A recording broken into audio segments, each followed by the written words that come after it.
नमस्कार, मी सिद्धेश ताकवले आणि आपण पाहताय जय महाराष्ट्र बुलेटिन मध्ये आपल्या सगळ्यांचं स्वागत। बुलेटिनच्या सुरुवातीलाच घेणार आहोत काही राजकीय घडामोडींचा वेगवान आढावा। राजकारण सुपरफास्ट होतं।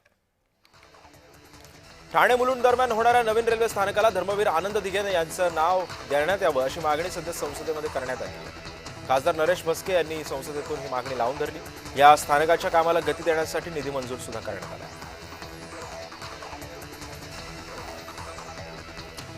धर्मांतरातून जन्मलेल्या अपत्याचा वडिलोपार्जित संपत्तीवरती दावा कायम राहणारे मुख्यमंत्री फडणवीसांकडून महत्त्वपूर्ण वक्तव्य विधानसभेत करण्यात आले।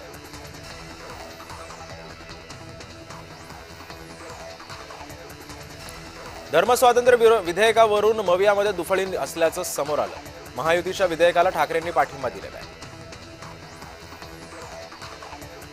धर्मस्वातंत्र्य विधेयकाला पवार गटाचे आमदार जितेंद्र आव्हाड यांनी विरोध केलाय। पवार गट आणि ठाकरेंमधला दुरावा कायम असल्याचं समोर आलं। राज्यसभा निवडणुकीनंतर पवार ठाकरे दुरावले का अशी चर्चा सध्या सुरू आहे।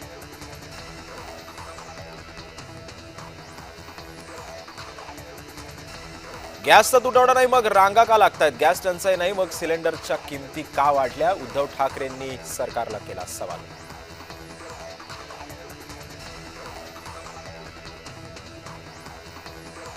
उद्धव ठाकरे यांनी विधानसभा अध्यक्ष राहुल नार्वेकरांची त्यांच्या दालनामध्ये जाऊन भेट घेतली। चर्चेमध्ये ही भेट असल्याचं बोललं जातं। विधानसभा विरोधी पक्षनेता संदर्भामध्ये चर्चा झाली असल्याचं बोललं जातं। तसंच विधान भवनामध्ये शिवसेना ठाकरे गटाला पक्ष कार्यालय नाही ते मिळावं अशी मागणी ठाकरेंनी केल्याची माहिती आहे।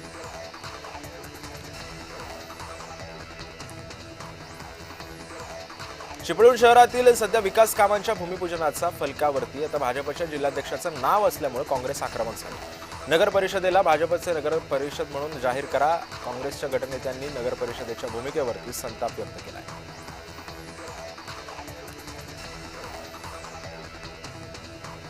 आदिवासी विभागातील पैसे लाडकी बहीण योजनेकडे वळवले। 3400 कोटी रुपये वळवले गेलेत। असे वळवता येतात का? आदिवासी मुलांनी काय शिकू नये असा सवाल वडेट्टीवारांनी उपस्थित केला।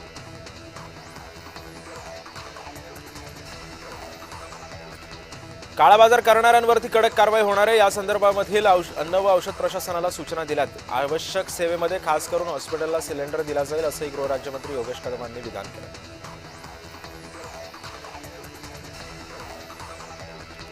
मुंबई महानगरपालिकेनं लाडपागे समितीच्या अहवालानुसार प्रलंबित असलेली प्रकरणं येत्या 6 महिन्यांमध्ये निकाली काढावीत, अन्यथा संबंधित अधिकाऱ्यांवरती कारवाई करू असा इशारा उदय सामंत यांनी दिला। कराड पंचायत समितीच्या सभापती भाजपच्या नंदाताई अरुण यादव आणि उपसभापती अनिता सतीश वेताळ यांची सर्वानुमते निवड करण्यात आली आहे। कराड पंचायत समितीवरती भाजपचे महिला राज दिसून आले। महापौरांच्या गाडीवरील लाल दिव्यावरून राजकारण चांगलंच पेटलेलं असताना महापौर रितू तावडे यांनी पुन्हा एकदा याबाबत स्पष्टीकरण दिलंय। विरोधकांना घड्याळ साडी लाल दिव्यापेक्षा मुंबईच्या समस्यांवरून प्रश्न विचारावेत असं त्यांनी म्हटलंय।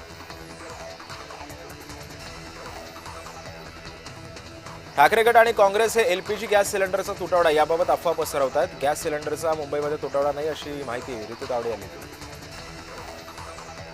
विरोधकांची दावे खोटे ठरलेत। एलपीजी घेऊन व्यापारी जहाज शिवालिक भारतामध्ये पोहोचले, त्यामुळे विरोधक तोंडावरती पडले। बारामतीच्या पोटनिवडणुकीमध्ये ओबीसी आणि धनगर समाज निवडणूक लढणार आहे। सर्वोपचार रुग्णालयाला शासनानं अजित पवारांचं नाव देण्याचा जीआर काढला आणि त्यामुळे ओबीसी आणि धनगर समाज नाराज आहे। त्यामुळे आम्ही निवडणुकीमध्ये उतरणार अशी माहिती ओबीसी नेते बाबुराव सोलणकर यांनी भूमिका मांडली।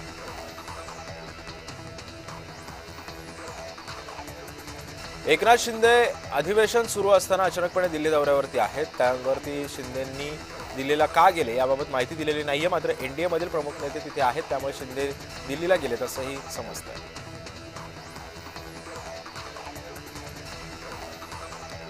राज्यामध्ये इंधन तुटवडा आहे हे खरं सांगा, उगाच मुख्यमंत्री महोदयांनी खोटं बोलू नये असं म्हणत संजय राऊतांनी मुख्यमंत्री फडणवीसांवरती टीका केली आहे।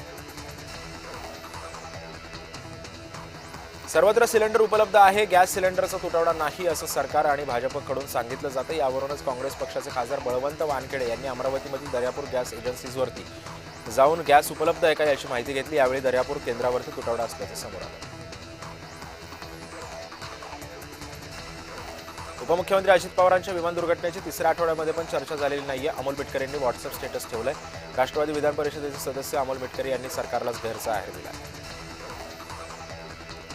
महापौर आणि उपमहापौर आपल्या दारी उपक्रमाला सुरुवात झाली. महानगरपालिकेमध्ये सत्ता स्थापन झाल्यावरती महापौर आणि उपमहापौरांनी शहरातील सर्व 31 प्रभागांचा दौरा करून नागरिकांच्या अडचणी समजावून घेणार अशी घोषणा सुरू केली.